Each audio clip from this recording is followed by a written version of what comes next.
எந்த பேத்துக்கு இருக்கிற ஐயப்பாட்டுக்கான இந்த விடயத்தை நம்ம இங்கே பார்க்கறோம். இப்போ ஆலயங்கள், பெரிய பெரிய ஆலயங்கள் இருக்குது, நிறைய கடவுளார்கள் நம்ம அதில் இருக்குது. அதில் குறிப்பாக பார்த்தோம்னா நம்ம சிவபெருமான் இருக்கிறாங்க. சிவபெருமானுக்கு பார்த்தோன்னா ஒரு சில பேர் இருக்காங்க, அதாவது பொருள் படைத்தவர்கள் அப்படின்னு சொல்லக்கூடியவங்க.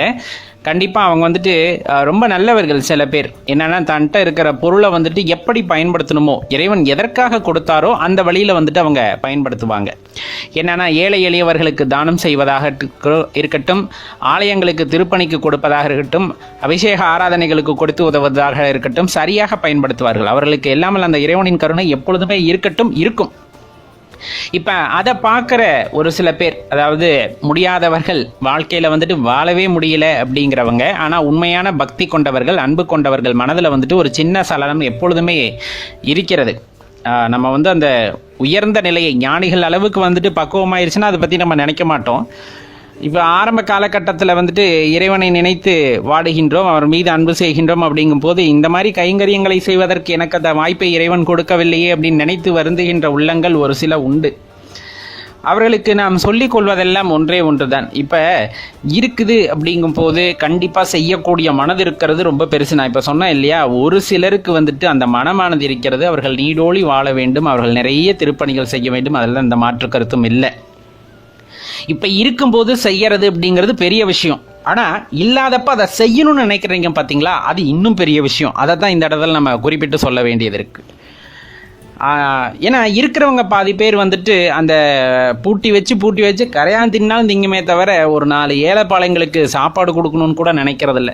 ஏன் இறைவன் வந்துட்டு அவங்களுக்கு அப்படிப்பட்ட மனசை கொடுத்தாரு அப்படிங்கிறதே நம்மளுக்கு சில நேரங்களில் சந்தேகமாக தான் இருக்கும்.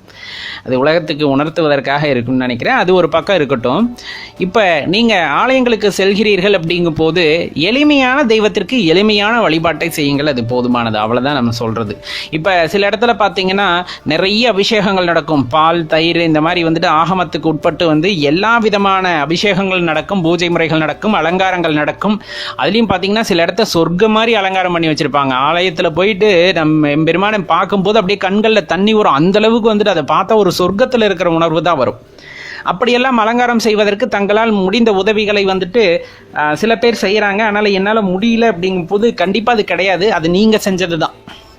நல்லா தெரிஞ்சுக்கங்க, எப்போ நீங்கள் செய்யணும்னு நினைக்கிறீங்களோ, இப்போ இறைவனுக்கு வந்துட்டு இந்த மாதிரி ஒரு ரோஜா பூ மாலை போட்டால் நல்லா இருக்கும்னு நினச்சிட்டுங்க, அடுத்த நாள் நீங்கள் ஆலயத்துக்கு போங்க, அங்கே ரோஜா பூ மாலை இருக்கும்.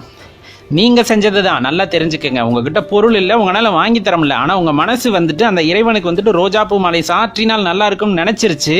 அதனால இன்னொரு சிவரூபம் கொண்ட ஒருத்தர் வந்துட்டு அந்த ரோஜாப்பூ மாலையை வாங்கி இறைவனுக்கு அணிவிப்பார். இந்த மாதிரி அனுபவம் உங்களுக்கு நிறைய இருந்திருக்கும். இன்றைக்கி போகிறதுக்கு முன்னாடி அது மாதிரி ஈஸ்வரனுக்கு வந்துட்டு இந்த நேரத்தில் பட்டாடை இருந்தால் நல்லா இருக்குமே, சில பேர் அம்மன் பக்தர்கள் வந்துட்டு நான் போகிறப்ப அம்மனுக்கு இந்த சேலை சாற்றி இருந்தால் நல்லா இருக்குமே நினச்சிட்டு போவாங்க. அதே மாதிரி இருக்கும். அவங்க மனசில் இருக்க பக்தியானது உண்மையானது. எளியவர்களாக இருந்தாலும் இறைவனை இந்த ரூபத்தில் பார்க்க வேண்டும் என்று அந்த ஆவல் கொண்டார்கள் எனில் அது நடக்கும். அதைத்தான் நம்ம இந்த இடத்துல சொல்கிறோம். இறைவன் எப்போவுமே எளிமையானவர்.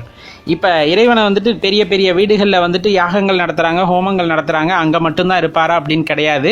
நீங்கள் வீட்டில் வந்துட்டு உங்களுக்கு பூஜை அறையே தனியாக இல்லைன்னாலும் சரி, தனியாக ஒரு விளக்கு ஏற்றுறதுக்கு இடம் இருக்குது, அந்த இடத்துல விளக்கு ஏற்றி அமைதியாக உட்காந்து அவரோட திருநாமத்தை சொல்கிறீங்க. நீங்கள் சாப்பிட்ற சாப்பாட்டில் கொஞ்சோண்டு அது கெட்டு போன சாப்பாடாகவே இருக்கட்டும், ஐயா நான் இன்றைக்கி அதை தான் சாப்பிட போகிறேன், அதை இறைவனுக்கு வைக்க போகிறேன்னா வந்து சாப்பிடுவாரியா, கொடுத்தது உனக்கு, அதை அவர் தான் கொடுத்தார். உனக்கு கொடுத்ததுலேயும் ஒரு பங்கு அவருக்கு கொடுக்குறேங்கும் போது அவர் அதை சாப்பிடுவார். நீ மனசார கொடுக்குற எதையுமே வந்துட்டு இறைவன் ஏற்றுக்கொள்வார். அந்த இடத்துல தெரிந்து கொள்ள வேண்டிய தாற்பயம் அதுதான். இறைவனை வந்துட்டு நம்ம மனிதனுக்கு நிகராக வந்துட்டு எடை போட்டுறோம். அதுதான் ரொம்ப பெரிய தப்பு. மனிதர்களுக்கு தான் நீங்கள் வந்துட்டு உணவுகளை பார்த்து கொடுக்கணும், மரியாதைகளை பார்த்து செய்யணும். இறைவன் அப்படி இல்லை, எல்லாத்துக்கும் மேற்பட்டவர். இந்த ஆரம்ப புள்ளி, ஆரம்ப விதை அவர் தான் உன்னை இந்த நிலைமையில் வச்சுருக்காரு. அப்போ இந்த நிலைமையில் இருக்கும்போது நீ என்ன அவருக்கு செய்ய முடியுங்கிறதும் அவருக்கு தெரியும். அப்போ செய்யும்போது அதை ஏற்றுக்கொள்ளக்கூடிய அந்த பெரிய அந்த அகண்ட அந்த பரம்பொருள் வந்து கண்டிப்பாக ஏற்றுக்கொள்வார். அது எப்பவுமே மனசில் தெரிஞ்சுக்குங்க. நம்மக்கிட்ட கொஞ்சமாக தான் இருக்குது, அதை செஞ்சால் இறைவன் ஏற்றுக்கொள்வாரா அப்படிங்கிற அந்த குழப்பத்தெல்லாம் செய்யக்கூடாது. என்கிட்ட இருக்கிறவா நான் உனக்கு கொடுக்குறேன், சாப்பிடு. என்கிட்ட இருக்கிறவா உனக்கு நான் படைக்கிறேன், ஏற்றுக்கொள். அவ்வளோதான். உண்மையான மனசோட நீங்கள் எதை செஞ்சாலும் இறைவன் ஏற்றுக்கொள்வார். ஆகம விதிப்படி போகிறாங்கன்னா கட்டாயமாக அதுபடி தான் செஞ்சாகணும். அவங்கனால அவங்களுக்குன்னு ஒரு வரையறை இருக்குது அப்படின்னா அவங்க அதை தான் செஞ்சாகணும். ஏன்னா அப்போ அதை தவறிடுச்சுன்னா அவங்க மனசு கோணலாகிடுது. அப்போ மனசு கோணலாகும் போது அது இறைவன் ஏற்றுக்கொண்டாராங்கிற குழப்பம் வரும்போது அந்த இடத்துல தான் பிரச்சனை வந்துடும், ஏற்றுக்கொண்டாரா இல்லையான்னு. ஆனால் நான் சொல்கிற விஷயம் அப்படி கிடையாது. நீங்கள் ஆகம ரீதியில் போலனாலும் உண்மையான அன்போட உங்கள் வீட்டில் இருக்க சாப்பாடு தான், வெறும் வெள்ளை சாதம் தான் படைத்தோம், சாம்பார் தான் வச்சோம், ரசம் தான் வச்சோம், இதை ஏற்றுக்கிறேவா அப்படின்னு கொடுத்தா அவர் ஏற்றுக்குவார். ஏன்னா அவர் இறைவன், கடவுள், எல்லாத்திற்கும் மேற்பட்ட சக்தி. உண்மையான அன்போடு கொடுக்கும்போது அதை ஏற்றுக்கொள்ளாமலா போக போகிறார்? அதைத்தான் இந்த இடத்துல தெரிஞ்சுக்கணும். அதுலேயும் ஈசன் வந்துட்டு கருணை பெருங்கடல். சொல்லப்போனால் அவரை வந்துட்டு என்னன்னு சொல்கிறது, அன்பின் வெளிப்பாடு அப்படின்னு தான் நம்ம சொல்ல முடியும். அன்பே கடவுள் அப்படின்னு சொல்லுவாங்க இல்லைங்களா? அந்த மாதிரி உண்மையான அன்போடு நீங்கள் இறைவனை அழைக்கும் போது அங்கே வருவார். அவ்வளவு எளிமையானவர். அவருக்கு வந்துட்டு மேலே தாளங்கள், பூமாலைகளை அணிவிக்க வேண்டும், அல்லது வந்துட்டு பெரிய பெரிய ரதத்தில் ஏற்றி கொண்டு போனால் தான் இறைவன் வருவார், அப்படியெல்லாம் கிடையாது. மனசை சுத்தமாக வச்சுக்கோங்க. அதுக்குள்ளே அவரை குடி வைக்கணும்னு ஆசைப்பட்டீங்கன்னா உங்கள் மனசுக்குள்ளே குடி வந்துடுவார். அதே போல் பூஜை அறையில் ஒரு இடத்த தயார் செய்து விட்டு, ஐயா நீங்கள் இங்கே அமர வேண்டும், உங்களுக்கான சேவையை நான் செய்கிறேன்னு நீங்கள் பூக்களால் அர்ச்சனை பண்ண ஆரம்பிச்சிங்கன்னா எம்பெருமான் வந்து வீட்டு விடுவார். அது குடிசையாவது மாடியாவது, அதெல்லாம் நம்ம பார்வைக்கு தாங்க குடிசை மாடியெல்லாம். பிரபஞ்சத்தோட அந்த சிருஷ்டிகர்த்தா அங்கிருந்து பார்க்கும்போது நம்ம குடிசை மாடி வீடெல்லாம் அவருக்கு அதெல்லாம் ஒரு வேறுபாடுமே கிடையாது. அதனால தான் சொல்கிறது, எப்போவுமே அன்பு, அந்த பாசம், அந்த பக்தி அப்படிங்கிறது ஆழ்மனதிலிருந்து உண்மையாக தோன்றியதாக இருக்க வேண்டும். இதை செய்தால் இது கிடைக்கும் அப்படிங்கிற கணக்கு போட்டுக்கிட்டு இறைவன்ட்ட நம்ம போகக்கூடாது. எப்போவுமே இதை செய்தால் இது கிடைக்குங்கிற கணக்கு போட்டோம் அப்படின்னா கிடைக்கும். அதுக்கு பின்னாடி இருக்கிறதையும் நம்ம ஏற்றுக்க வேண்டியது இருக்கும். நீங்கள் எதை நல்லதுன்னு நினைக்கிறீங்களோ அதோட தொடர்ச்சி நல்லதாகவே இருக்கணும்னு அவசியம் கிடையாது. அப்போ நீங்கள் அதையும் ஏற்றுக்கிறதுக்கு தயாராக இருந்தால் தான் நீங்கள் போய் இறைவன்ட்ட கால்குலேஷன் போட்டு நீ எனக்கு இதை கொடு நான் இதை தர்றேன் அப்படின்ட்டு நீங்கள் பேச முடியும். ஆனால் உண்மையான அன்புடைய பக்தர்கள் இறைவனிடம் எதையுமே கேட்பதில்லை, மாறாக அவருக்கு எல்லாத்தையும் செய்யணும்னு நினைக்கிறாங்க, சேவையாக செய்யணும்னு நினைக்கிறாங்க. எப்போ வந்துட்டு இறைவனை நம்ம பிடிச்சிக்கிட்டே இருக்கோம் அப்படிங்கும் போது அப்போ நம்மளுக்கு வந்து பயம் ஏற்படும், நிறைய விஷயங்கள் இருக்கும். ஆனால் இறைவன் நம்மை பிடித்து கொண்டால், இறைவன் நம்மை ஆட்கொண்டால் நம்ம பயப்படணும்னு அவசியமே கிடையாது. ஏன்னா பிடித்திருப்பது இறைவன் ஐயா, பிடித்திருப்பது யார்? இறைவன். அவர் நம்மை ஆட்கொண்டு விட்டார் எனில் நமக்கு என்ன தேவையோ அதைத்தான் அவர் செய்ய போகிறார். உனக்கு என்னென்ன நல்லது நடக்கணும்னு நினைக்கிறாரோ அதை எல்லாத்தையும் நடத்தி தருவார். உன்னை பக்குவப்படுத்துறதுக்கு சில மேடு பள்ளங்களும் இருக்கும். அதிலும் நம்ம வந்து அசராமல் இறைவன் மீது நம்பிக்கை கொண்டிருந்தோமானால் அவர் நம்மை பிடித்த பிடியானது பெரும் பிடியாக இருக்கும். கண்டிப்பாக அவரோட பிடியிலிருந்து நம்மளால் வெளிவர முடியாது.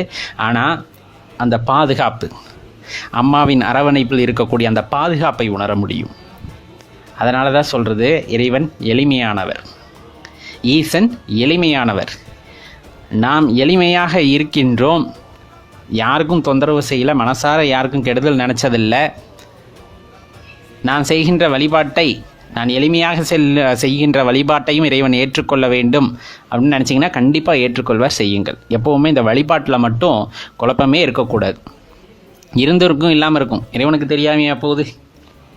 கண்டிப்பாக அவருக்கு தெரியும்ல.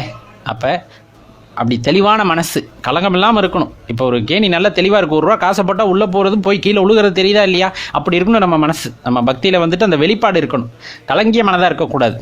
அப்போ அந்த இடத்துல உள்ளே இருக்க பரம்பொருள் வெளியே தெரியாது. அதுக்காக தான் சொல்கிறது, முழுமையான மனதுடன் எல்லா வழிபாட்டையும் செய்யுங்கள், எல்லா நன்மையும் உண்டாகட்டும். ஓம் நம சிவாய. நம்ம சேனலோட முந்தைய பதிவுகளை பார்க்குறதுக்கு கீழே வீடியோ டிஸ்கிரிப்ஷனில் அதற்கான லிங்க் எல்லாம் கொடுத்துருக்கோம், போய் பார்த்து மகிழுங்கள்.